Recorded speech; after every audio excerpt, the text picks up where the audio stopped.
welcome to Minority Caucus this Monday, and thanks for having us in your home.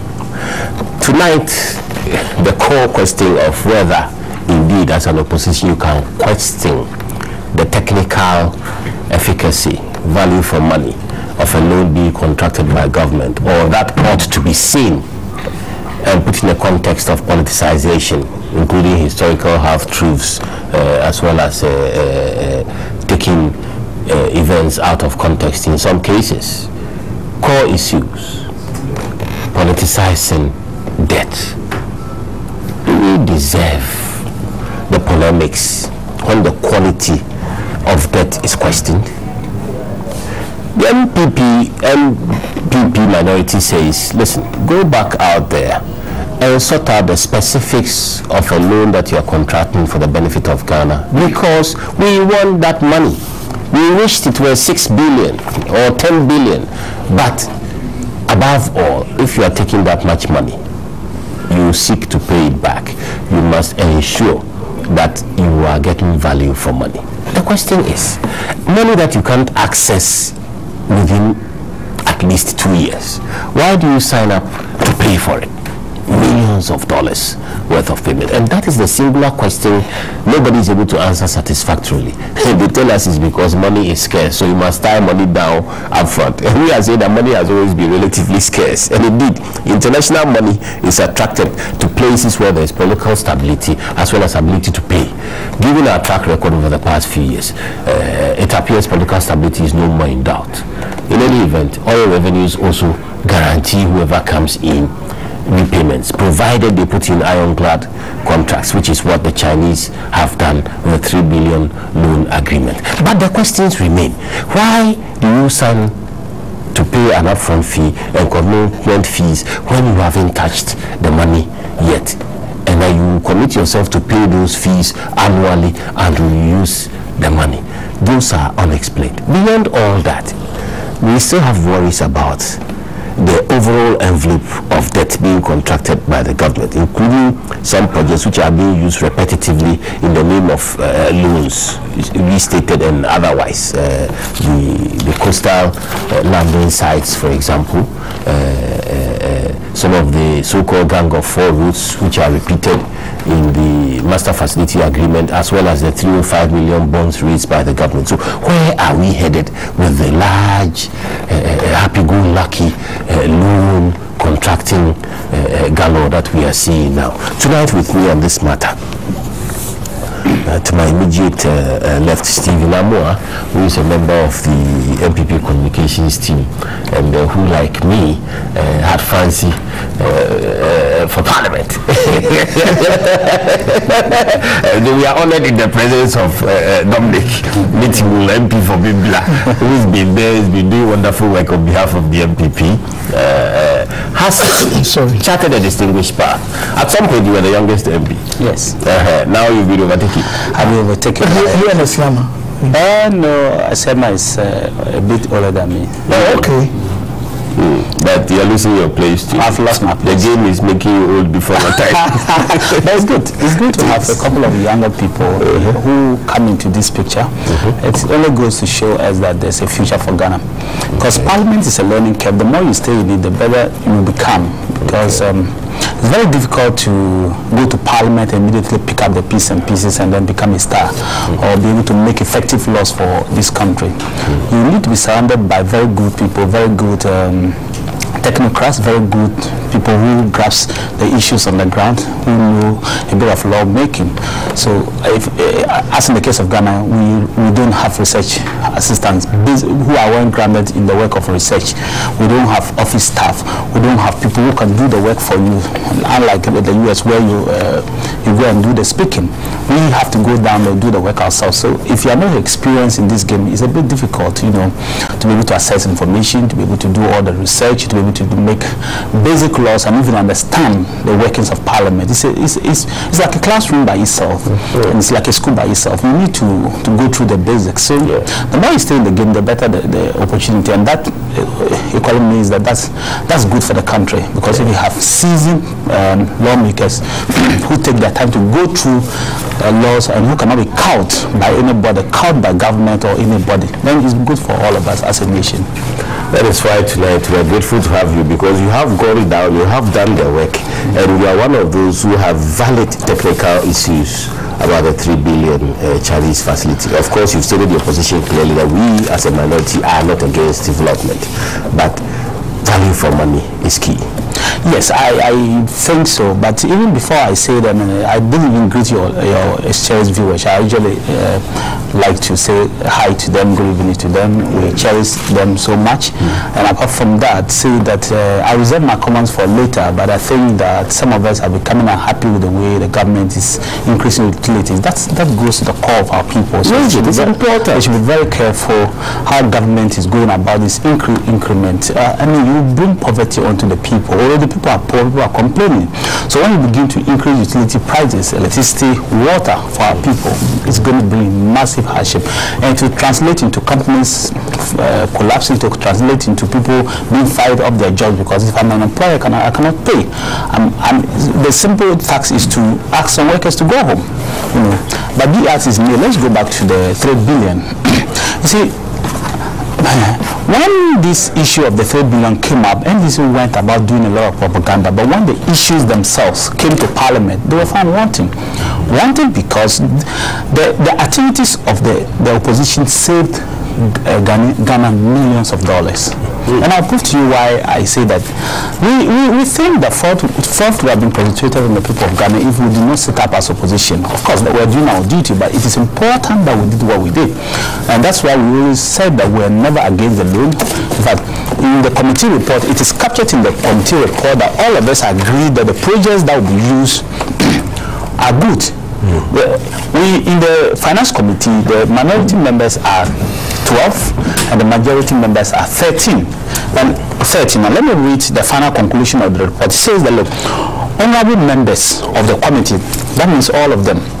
In fact, it was a joint committee, so we have poverty reduction and finance, but all of them, honorable members of the committee, were of the opinion that the projects earmarked for funding and the facility are critical to the nation's development, especially the gas infrastructure development. So all committee members had agreed that yes, the projects are critical and that it is good for us to look for money to fund these projects.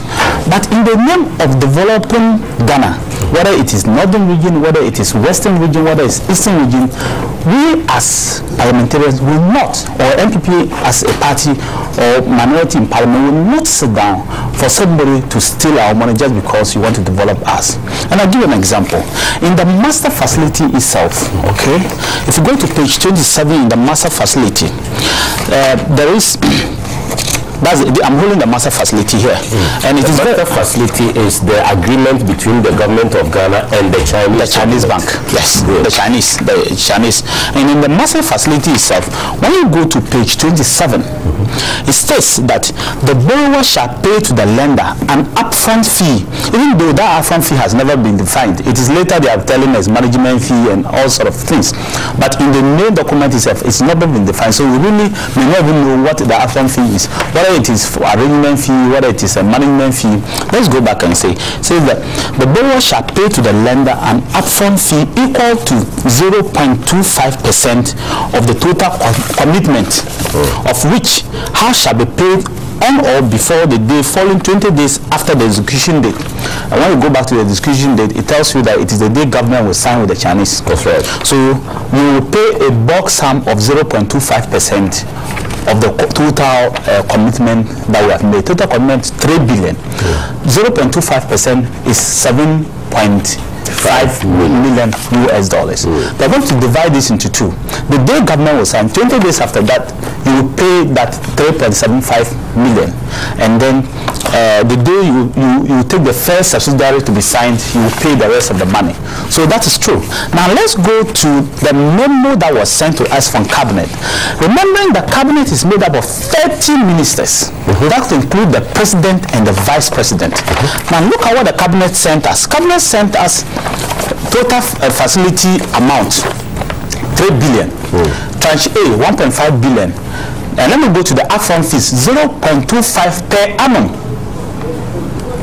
And then tranche B 0.25 per annum. That is what cabinet sent to us.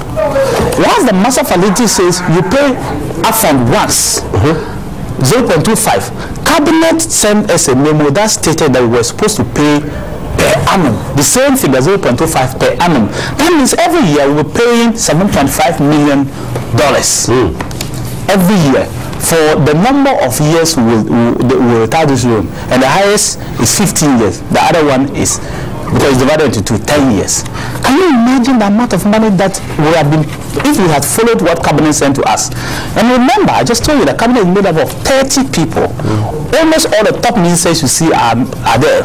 The president is there. The vice president. Do they want to tell us they didn't see this until the minority raised it in parliament? So the difference is that while the Chinese say pay $7.5 million once over the lifetime of the period, cabinet is telling us to pay $93 million. Wow. A difference of $86 million. It had to take the work of the minorities to stop $86 million from falling into the wrong. What about the committee? The committee also didn't see. The committee reported relied on the information from cabinet. Of course. Why would the committee think that cabinet will not see that? Committee reported 0.25 per annum. Wow. Because most of the work is committee's work is informed by cabinet's memo. That's right. Because cabinet will set up what we call a subcommittee to scrutinize it and report to the main cabinet. They will discuss it, particularly the terms. So you will not, especially the terms, because they are the most important, and you will not even suspect that somebody could change the flat rate to per annum. And I can understand. Now let's go to the commitment as well. And why I said that if it were just upfront fees, I would have said that it's not deliberate. But let's go to the commitment. If it is the same mistake, then it is a deliberate mistake. I hope you get my argument. Yes. Now on page 28, commitment fee, because the Chinese are telling us that look, for committing to take this money, you have to pay a commitment fee. Yes. To us. Yes. Meanwhile, we are also selling, the Chinese are saying, well, we want to buy oil from you. We are not asking the Chinese for commitment fee for buying oil. But let me read the commitment fee. The borrower shall pay to the lender. We are the borrowers. We shall pay to the lender a commitment fee of an amount equal to 1% per annum on the undrawn and uncancelled portion of the total commitment during the period on the earliest of the date of satisfaction of the condition precedent to the clause 41. That's condition precedent to the first disbursement. The day that they bring the subsidiary agreement, immediately they bring the subsidiary agreement and we sign it and Parliament endorses it, we are going to pay 1% per annum. 1% per annum of the loan is equivalent to $30 million US. Now let's go to what cabinet had brought to us. Commitment fee per annum.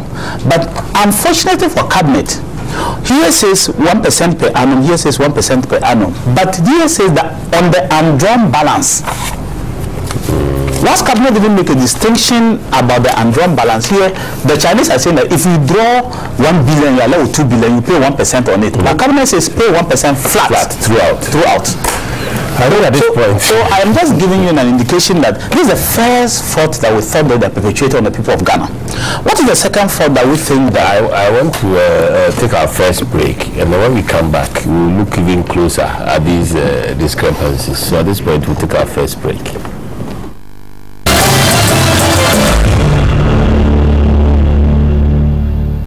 Welcome back to the Minority Caucus. With me tonight, Steve Amwa and Dominic Nitiwo. I call him Dominic, Honorable Dominic. Yes, you were on. I was talking about the second fault. We are going to pay $30 million on commitment to the Chinese. We are going to pay $7.5 million to the Chinese just because we are picking a loan. Remember that the Chinese have also put in the agreement that 60%, a minimum of 60% must go to them. Tied it must go to them. A commercial loan which is conditional, it must go to them. And the minimum of 40%, no, the maximum of 40% should go to us. Okay. So it could go to 70 to the Chinese, could go to 80 to the Chinese. But let's even take the 60-40 and say that the Chinese are guaranteed 1.8 billion to do their own contractors and repatriate the money back. Okay, we are also, over the life of the contract, we are also going to pay 1.2 billion as interest. Remember, 1.2 billion. I'm giving you this figure because I'm coming to something. We are paying commitment of 30 million over the years, about 30 million, depending on how you draw it. It could rise to 100 million, it could rise to 150 million. We are also paying 7.5 million as upfront fees. We are paying 1.2 billion to the Chinese as interest alone over the period. But the government is telling us that they are going to do 12 projects. 10 of those 12 projects cost 1.5 billion. We can use our oil money, which the Chinese are asking us to use, to fund just those 10. Over 2 years. The 2 years they cannot access the money. We could have actually gotten 1.4 billion to fund the 10 projects. That because oil money is coming in at a stream of 1 billion per year. And then you take 70%, which is 700. 700 this year, 700 next year, you get 1.4 billion. You fund the 10 projects. And then the other 2 projects that are left, which is also costing 1.5 billion, you can use. So over 4 years, we could have actually used our own resources to fund it without going to the Chinese for money. No interest, no conditionality. Then they then go and do, you see, I have this paper from government that says the government had mobilized money to fund roads. 3 or 5 million. Yes, Tetekwashi, Adenta Road, Ofanko, Madin, Atu, Nsawam, the La Beach Road. These people found this money to place and brought back to Parliament, and these same roads are still in it. And when we asked the minister said, well, you see, I wrote this one, we agreed on this one before we found money. But if we could make changes the day of the agreement while we're in Parliament, why couldn't we make changes to it? That's the second thing. And the third thing, which is even more bizarre, is the fact that you will tell us that the gas company, which you are asking for 850 million, is going to buy headquarters. Where you buy the headquarters, you won't tell Parliament. How much you buy each headquarters, you won't tell Parliament. How many headquarters you are going to buy, you won't tell Parliament. When you say Parliament, just sign and do. It's so bizarre. Steve, are we borrowing for the happiness of it, for borrowing's sake? Happy-go-lucky borrowing? Or really, we are in a position to husband resources that are generally coming to us of our own opportunity and capacity? Because as explained here, if you have, say, $1 billion in revenue coming in from oil, peak production, and 30% of that is going to the Heritage and Stabilization Fund, you still have 700 million going into a budget from which you can use to fund your project. So in any given year, basically, can Ghana even absorb 700 million in loan? Well, as project funds. Well, as a millionaire challenge of 500 million, we still haven't used it. So why the borrowing left and right? Well, these bonds are from the Ghanaian market, I believe, for 3 or 5 million meant for these roads. And yet the requirement is repeated in this project. There are other sources of revenue. Oil, gold, taxes, and all that. So what is happening? I think we had a finance minister, Honorable, what's his name? Dufour.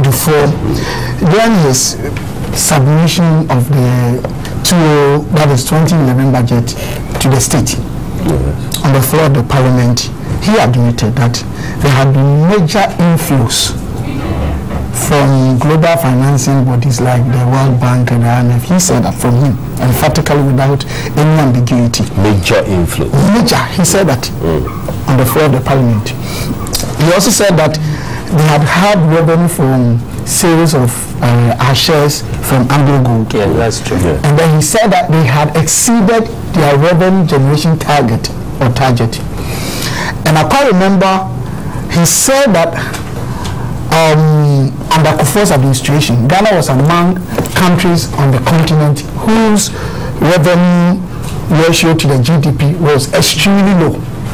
So he admitted that internally, money that we were generating, even under the MPP, was woefully inadequate. And that was the credible reason, according to him, he had to increase almost all the tax components that were already prevailing in our country. From corporation tax and other tax, income tax and others. And introduce new ones. In fact, Rotos increased these 4 cars up to about 1,250%.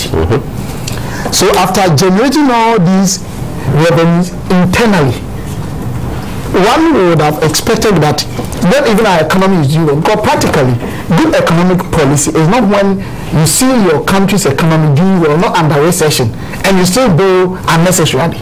Because normally you can borrow so much when your country is in recession, so that you can lift the country from recession and add value to your social capital. Here is the case. Internally, we are generating so much. We are borrowing so much. We are selling all our shares. Yet in terms of correlation between that and the developmental projects in our countries, we are yet to know. There hasn't been any initiation by this government in terms of infrastructural development that it has started as a measure that the nation can witness. So it is very interesting. But the first half of the year, the president was cutting short on the first. Check. Nothing had been done. To be honest with you, why should I ask, in terms of the discretionary expenditure of this government, where lies its policy direction? Because look, if you look at the 2011 budget, the money alone spent on government of Ghana's machinery and the NDC was far, far, far bigger than that spent on agriculture. A major sector that is very crucial to the health of our economy. So you find out, is this the government that was talking about profligate spending and that it was going to depend on, cutting down government expenditure? Look, and this is factual. Government machinery. This here. This is the 4-wheel drives. You can imagine. And do you know one thing? Under MPP, government machinery, in fact, was actually comprising about 7 different units. AIDS commission, internal auditing, GIPC, all those about 7. And the NDC, they removed all of them with a section of internal auditing, and I think one of them. For national security, both parties are saying we don't have to illustrate it. Of course. Yet, the figure that they quoted was about twice that of MPP. And these things are here. Time will not allow us. So it is very interesting when it comes to the money that we are generating as a country and our spending direction, our spending policy. So these are the issues. Sometimes one wouldn't necessarily criticize the government for borrowing or increasing taxes. But the major concern of Ghanaians is that where are we channeling these funds into? Where?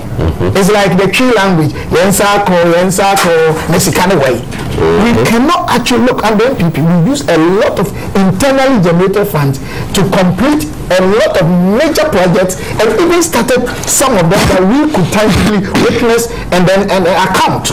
Look at the stadiums. If I am stand to be corrected, look at the major roads that MPP government started with this. Yes, internally generated revenue that even the finance minister himself agreed and said that no, under Akufo we are not taking so much from Ghanaians internally, and because of that he had to introduce most of it, to the extent that even this subsidy or concession that was given to real estate developers for about 5 years was lifted. So after taking all these monies, we were expecting that this government would have demonstrated in terms of achievement tangible results. But year after year, this government talks about this year we hit the ground running. This year is action year, and now we said this year was action year. We are in the 3rd quarter. It's going to end. Have you seen any action? Even managing our waste. This is the only year that waste-related diseases in our country have increased as never before, from cholera to the rest. So the fact of the matter is that we are just, and look, not that, most of the international commodities, in terms of prices, I have the view here, look at gold. Gold has increased from about 900 to 1,850 in the market. In terms of percentage, it's about 105.55%. Cocoa has increased up to 80% and over under this government. Talk about others.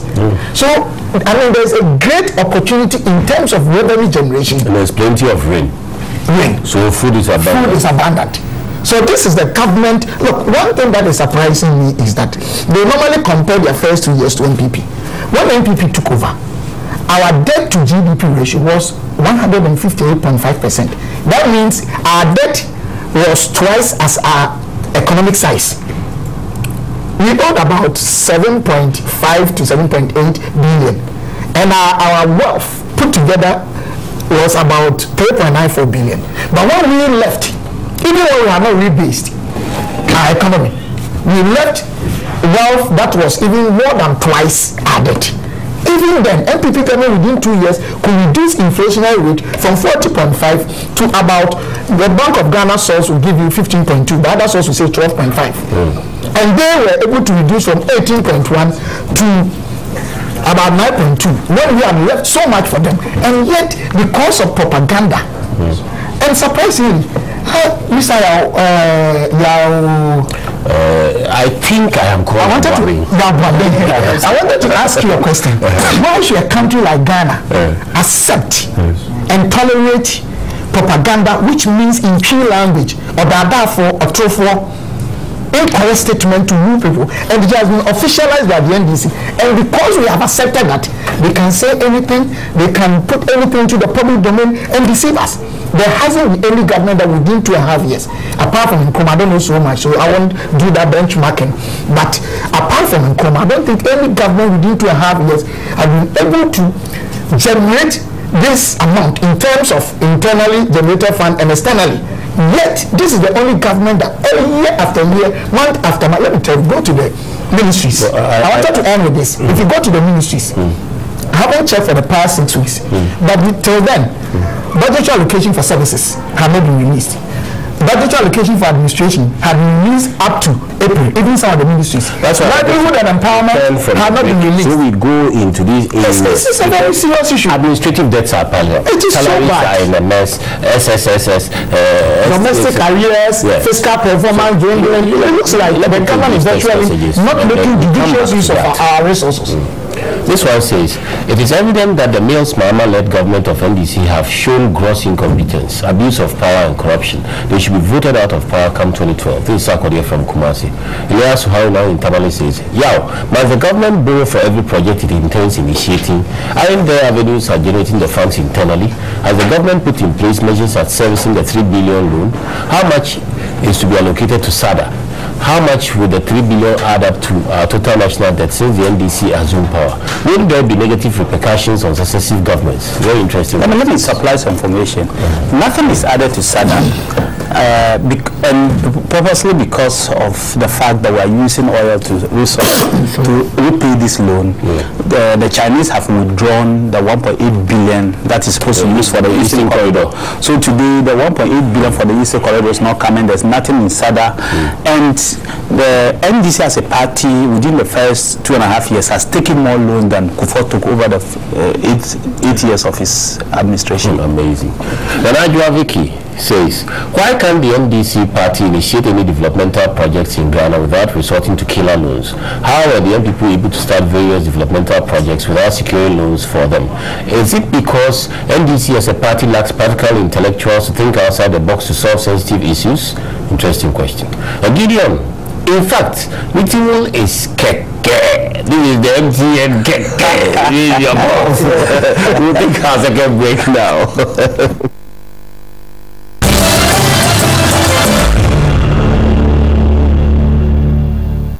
Welcome back. Let me take these few more text messages and I'll go back to Honorable Witimu. This one is Elias Suhari from Tamale again. He says, did I hear a whopping 1.8 billion of the 3 billion Chinese loan is to be allocated to the Western region?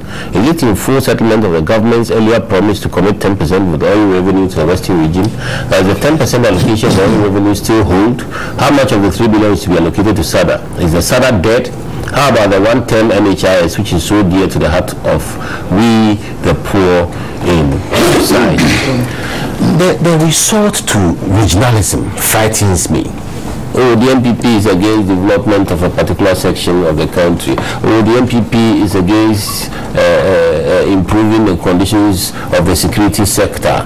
You know, politicizing essentially what are issues of technicality about how we get value for money, deliverables for the commitments we make. When a loan is full, NDC has a strategy. When a loan is full of problems and they know technically they should do the work well, and they want to cow people, they resort to regionalism or sectorialism. That is to say that, well, police, we want to do it for the police and the MPPs against SCS. They carried police people to Parliament midnight. We had to leave after 12 midnight. The police were there watching us. They carried police to make salute and to hold a whole parade to salute the minister, okay, Minister of Works and Housing, XCS. Everybody is aware that XCS is dead. Maybe the police should come and ask them to do the right thing. You see, come and salute them. The same thing with this Western region. Let me tell you something. The Western region, they are throwing dust into the eyes. Anybody listening in Western region, listen very carefully. They are throwing dust into the eyes of Western region that are given the 1.8 billion. Now, the projects that will be started in and around Western region is close to around $1.8 billion. But the question is, if you are doing a railway from Atta-adoosi to Kumasi, how do you say that it is a Western region project? So the people of Kumasi that the railway will come to, they have no share in that project. So would the Ashanti region say it is for them or Western region? And you are doing a gas infrastructure, and you say, well, because Tor is in Tema, it is for the people of Tema or Greater Accra. Please, if you are doing gas infrastructure to supply gas to everybody, it is just because gas is being produced there. Then you say, well, that's a Western region project. I find that it's very dangerous for this kind of things. If NDC does not stop this regionalism, it will destroy this country. And it's because of that that I know very soon people will do press conferences in the north to demand for SADA their share. Because you tell them that you give Western region 1.8 billion. So Ashanti region will be demanding their share. Because we are using oil to pay. So if you take 1.8 billion and give to one region, Ashanti region will demand their share. Volta region will demand their share. Northern region is going to demand their share. Eastern region will also do press conferences to demand their share. And let's see where this government is going to hide. And let me give you, we asked that, but if you, the MPs, are making press conferences and saying that they should support the loan because it's going to Western region, what about the 1.8 billion that was supposed to be used to do the Eastern Corridor roads, including my area? In the Volta region to the north. Including my area. Let's hear what the minister said.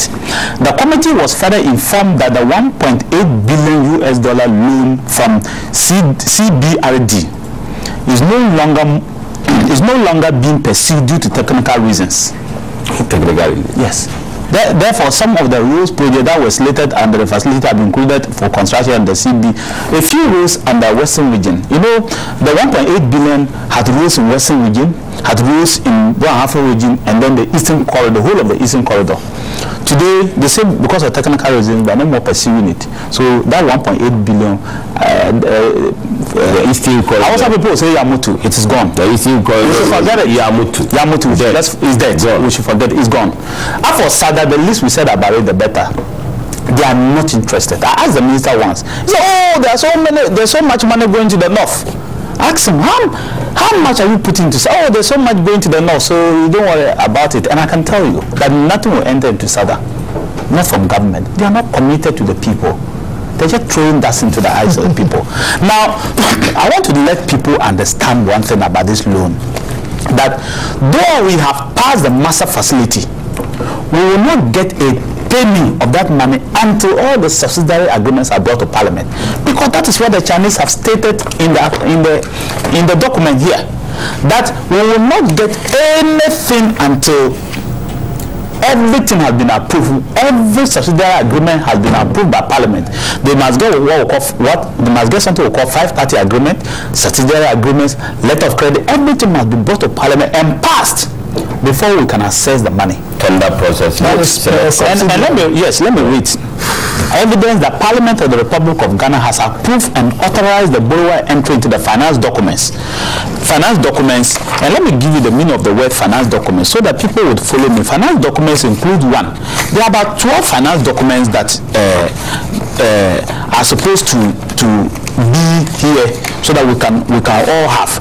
And I'm surprised that the government, instead of telling the people the truth, that look, the money is not coming immediately, so that people, they are raising the hopes of people. Finance document include one, this document.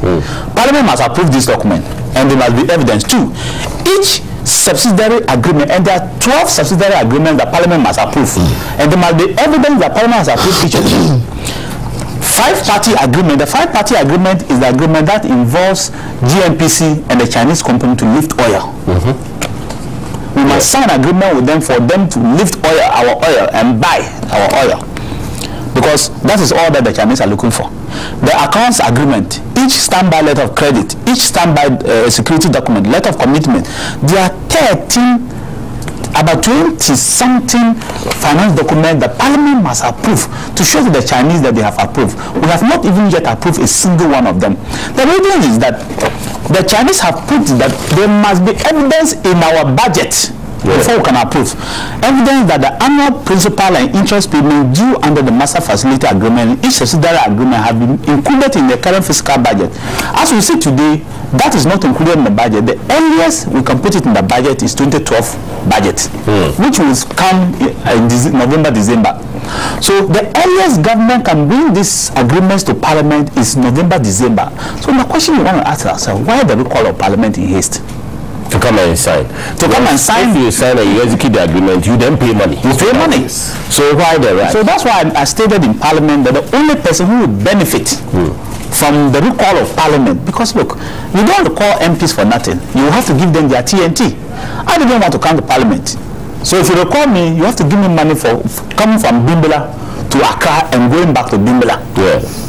Are you getting me right? Yeah. And it's going to cost the taxpayer only for us to come and approve a document you are not ready to go and collect the money. And you tell the people of Western region, tell the country that, well, the money is there and MPP is refusing. You know what? The documents that you are expected to bring so that you can go and pick the money, the documents are not ready. To take you know what? The Chinese have said that they would scrutinize every document, even if Parliament passes one by one. It's not like the omnibus loan that we pass. We box all 12 projects together. The Chinese are going to take them one by one and scrutinize each of them before they give credit. But you know, the Chinese are very good negotiators.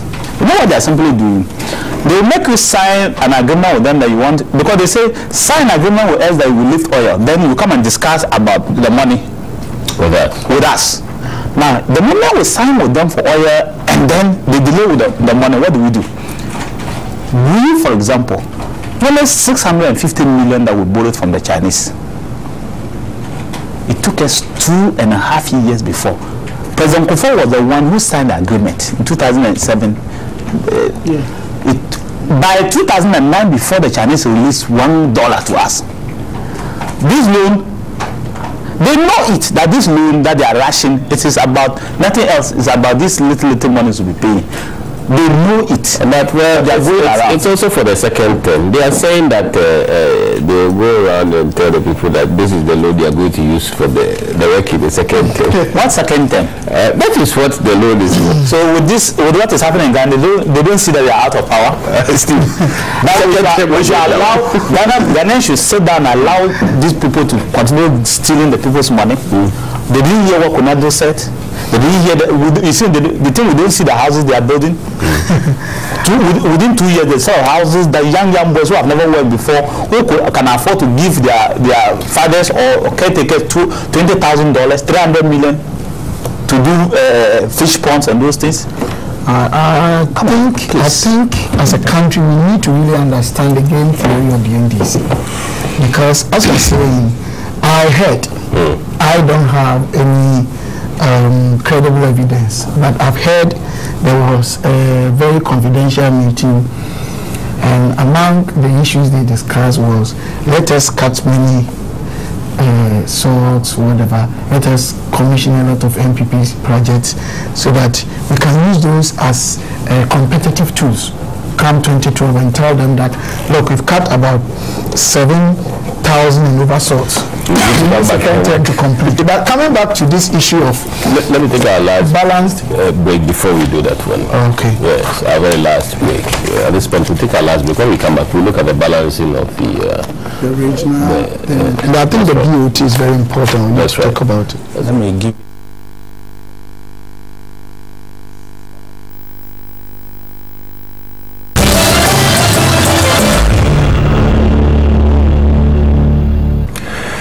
Welcome back. We've been exploring street talk and rumors, and in fact sometimes, of course, there's no smoke without fire, but that the rush to contract these loans and also start numerous projects outside the law, including the universities' source for which were cut when there was no law backing their creation. It's as a store, competitive store of value to push the 2012 agenda. Essentially, it's yours. We can come and give it to you. Otherwise, if you don't come back, all those short-cutting efforts are zilch. Hopefully, Ghanaians are more alert than that. You can join us on the phone lines 0302 211 701 or 702. 0302 211 701 or 702. Now, Steve. I think my concern is that this NDC government probably, in organizational behavior, we call something suffering from unconscious incompetence.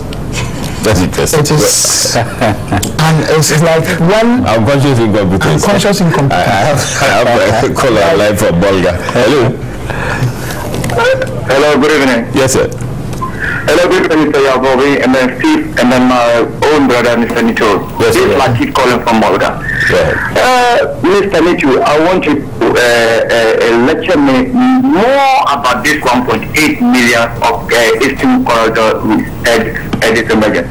This morning, I argued with an NDC panel member seriously on radio station. They were still using this thing, doing a lot of propaganda to the listeners of Upper East, telling the entire region that, like you said, the Western region have gotten their share. Eastern region with very soon, corridor is okay. And I told them no. Because on Saturday, I listened to you on Joy FM, listen to Haruna, who is a member of FAC, and I listened to Goku Baku, and then you also made everything clear to us that 1.8 million that is meant for Eastern Corridor Road is so more coming. And I use this thing to tell, educate them, they say no. And again, you have made us to understand that this Western region road, this California that we are just contracted, it is not tomorrow that we are just getting the road. Now, this evening, there's an NGO program. They have come out to issue I know by tomorrow it will be in your national news all over. Taxing all three northern as me to effect. That's how they will be only press conference. They have already done it this evening. That they are asking the government to give the three northern sector their share. The issue has just been given this evening. And tomorrow you will hear it in Accra. And we are also demanding all of that. And that is the news that we are giving to the president. As we are waiting for our share. Please, Mr. President, you are telling us that Western region have gotten their share. We are waiting. Thank you, Thank you very much. Thank you. Let's take our next call. Hello. Hello. Yes, please go ahead. I'm calling from Somalia. I'm Ishmael. Yeah, Ishmael, go ahead. It's not about the budget, but it's about it's not about the loan rather, but it's about the budget lines the loan is going to capture. So when you see 1.8 is going to be for us, Western region, it's not that the people are saying that, or the party is saying that Western region is going to take a chunk of the money. But we are looking at what the loan is going to, or the loan is going into. The loan is actually coming into the oil industry. That is why we are contacting the loan. So to consider the oil industry as to how the loan is going to be spread over the activities in the Western region. That is why that chunk of money is going there. It's not as if the party or otherwise government have decided to put that particular money in there. So we Ghanaians, we know what is going on. Well, we know very well that the loan is coming to Ghana, and we are ready to go in for even extra loans, whether huge or small. We are ready to go into extra loans. That is my stance. Thank you. Biliako. Yeah. Yes, sir. Good evening. Good evening, sir. I will good evening to Stephen and then Honorable Mesiwo. My name is Bijafu from Bolga. It is very, very interesting, but I have to be very, very frank with you that I am one of the persons who admire the efforts of the Western regional parliamentarians and then their chiefs. I am saying this because if you look at what they are demanding development from the government. Look at the three northern regions, for instance. What is the specific promise that NDC government gives to us? They told us about SADA and what SADA is going to do to the people of northern Ghana. They came to government, and what is the excuse that they've given to us? That we do not have money, and that's the reason why they cannot implement SADA.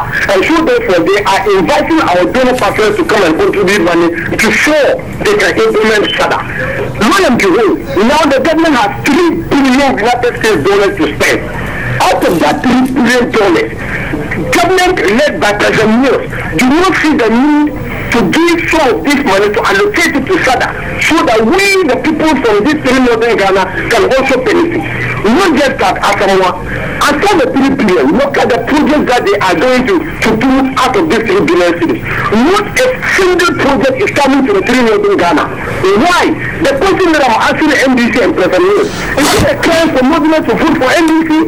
Is it a crime? Is it what we are going to pay for us? Is it what we are going to give to us for voting for them massively? Out of all the projects, not a single project is coming. And to run sword, sword with the way, engine with sword, then the 18 corridor, why did they abrogate it? Because that happens to be the only hope that we also have. Now they've abrogated that contract. What are they giving to the people of northern Ghana? Is it a crime? I'm asking a question again. President Mills, is it a crime for Muslims to vote for a government? Come up and explain to us. I hope the president is watching. Wow West. Hello? Hello? Yeah, good evening, sir. Yes, sir, go ahead. Yes. In fact, I remember Dr.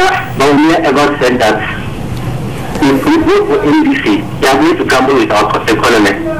So I'm not surprised. This is the gamble they are playing with us. But in real terms, all I want to tell the president and his government is that we, the people of Upper West, and northern Ghana in general, we also want to say, if they have resorted to sectarianism, indeed, let us also have our say, because we are all Ghanaians and we equally voted for him. So, appear to you, children, the youth, has not become ironical. And the last of my submission is that I want Honorable Electorate, our MP, to get it right. He has disgraced the people of Upper West, the people of One West, and the entire nation at large. Look at the building he has called. The circle of Honorable Adam, who will taking over for him. Thank you very much.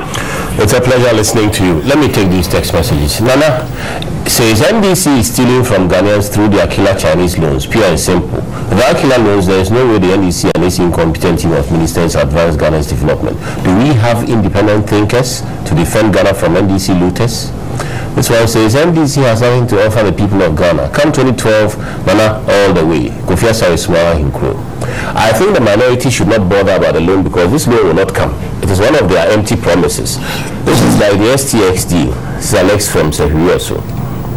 The NDC government has totally lost focus. We will punish them come 2012. Nana Bafo from who? Have you seen how corrupt the NDC government is? Because of their chop, that is why they are in a rush for Malaji to pass. Now, Steve, I'll give you a couple of minutes to... Okay, what I was talking about, I think what is actually also giving rise to much controversy is this about a chunk of the money going to Western region. I don't think anybody in MPP is against development of the Western region. Not just even Western, but the entire country. That's right. But the fact of the matter is that why I said the NDC is suffering from unconscious incompetence is that you just don't rule a country or manage the state on ad hoc basis. No. Your decision-making process has to be out of well critically analyzed situation to ensure balance in terms of distribution. That is why we always talk about redistribution policies. In fact, one of the major purposes of state budget is balanced regional development everywhere in the world. You just don't wake up one day. Our constitution demands it. Yes. Oh, okay. Thank you. You just don't wake up one day and out of propaganda and conspiracy and inability to perform, you try to use divide and rule tactics to actually let a particular region to vote for you. That is a lie. In any case, even they were even able to achieve this. And let me tell you, most of these projects were part of NPP's blueprint programs. And we realized that some of the, even the cost that we had as of that time had increased more than 100%. Very well. And the question is, we say inflationary rate is down. We say our CD relationship with other international currencies are so strong that in terms of the dollar CD ratio, things are okay. So what are the variables that this government based on in inflating the figures? From 74 to... One key is build, operate, and transfer. How can you borrow from somebody? Money, we pay interest, everything, no concession, and at the same time, the person will come and build that thing, operate and get money, get profit, and at a point in time, transfer the thing back to you. Thank you very much. I think I need to engage you more on the economics, but essentially tonight what we've tried to share with you, our cherished viewers, is that you don't have and ought not to have a happy-go-lucky loan culture. Then you just trip over yourself because you end up in a very difficult situation. The loans must be collected, but they must be collected properly and used wisely for the benefit of the entire country, and no resort to regionalism when it comes to technical matters. It's been Minority Caucus, and it's been, as usual, about you. Good night, and we'll meet again on Wednesday evening.